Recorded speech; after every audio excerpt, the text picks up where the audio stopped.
দিয়েছি, আমরা স্বামী স্ত্রী। তুমি যদি বাসর না করতে চাও, আমি কিন্তু জোর করে বাসর করবো।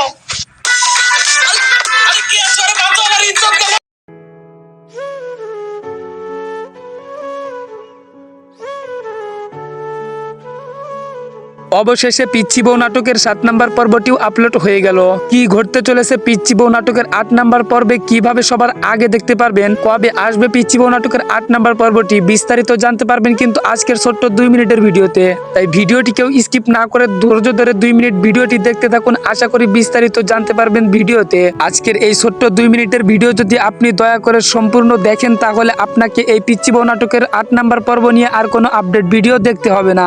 সো আশা করি বুঝতেই পারছেন যে আজকের ভিডিওটা কতটা ইম্পর্টেন্ট হতে চলেছে। তাই কেউ ভিডিওটি দয়া করে স্কিপ করবেন না, ধৈর্য ধরে 2 মিনিট শুধু দেখতে থাকুন। হ্যালো ভিউয়ার্স, কি অবস্থা সবার? আশা করি সকলেই অনেক ভালো রয়েছেন। বন্ধুরা, আপনারা হয়তো জানেন বর্তমান সময়ের ইউটিউবের ট্রেন্ডিং এ থাকা একটি নাটক হচ্ছে এই পিচ্চি বউ নাটকটি।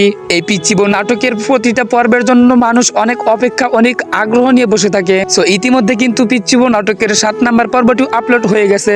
এখনো যারা দেখেননি অবশ্যই কিন্তু ইউটিউব চ্যানেলে গিয়ে দেখে আসতে পারেন। আপনাদের দেখার সুবিধার জন্য আমি কিন্তু আমার এই ভিডিও ডেসক্রিপশন বক্সে লিংকটি দিয়ে দিয়েছি, আপনারা চাইলে সেখান থেকেও দেখে আসতে পারেন। চলেন এখন জেনে আসি পিচ্চি বউ নাটকের 8 নম্বর পর্ব কবে আসছে, কি ঘটতে চলেছে 8 নম্বর পর্বে। এটি জানার আগে আপনি যদি চ্যানেলের নতুন দর্শক হয়ে থাকেন, চ্যানেলটি সাবস্ক্রাইব করে পাশেই থাকুন, কেননা আমাদের চ্যানেলে সব সময় কিন্তু পিচ্চি বউ নাটকের আপডেট সবার আগে দেওয়া হয়। আশা করি বুঝতেই পেরেছেন। ইতিমধ্যে জানা যায় পিচ্চি বউ নাটকের 8 নম্বর পর্বটি আগামী বুধবার বিকাল 3টার সময় ইউটিউব চ্যানেলে আপলোড করা হবে। আপনারা যদি সবার আগে দেখতে চান, তাহলে আমাদের চ্যানেলটি সাবস্ক্রাইব করে অল নোটিফিকেশন অন করে রাখতে হবে, কেননা যখন ইউটিউব চ্যানেলে এই পিচ্চি বউ নাটকের 8 নম্বর পর্বটি পাবলিশ করা হবে, সবার আগে কিন্তু আমরা আমাদের চ্যানেলেই জানিয়ে দিব। তো আশা করি বুঝতে পেরেছেন। ভিডিওটি এ পর্যন্ত শেষ করে দিচ্ছি। ভিডিওটি ভালো লাগলে একটি লাইক করে দিবেন এবং কমেন্টে অবশ্যই কিন্তু আপনার নামটি বলে যাবেন। তো দেখা হবে নতুন কোনো ভিডিওতে। এ পর্যন্ত সবাই সুস্থ থাকবেন, ভালো থাকবেন। আল্লাহ হাফেজ।